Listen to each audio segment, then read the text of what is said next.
спокойнее, понимаете, становится. Я не пришел на настроение. Я пришел на настроение хорошее.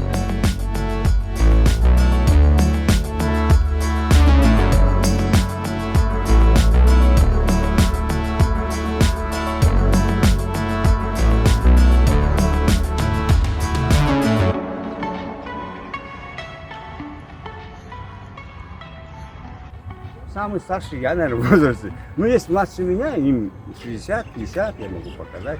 Им пальцем неудобно. 60, 50 занимаются. И приходят ко мне за советом, вот, как похудеть. Женщины подходят, как похудеть? Не похудеть, а постройнеть.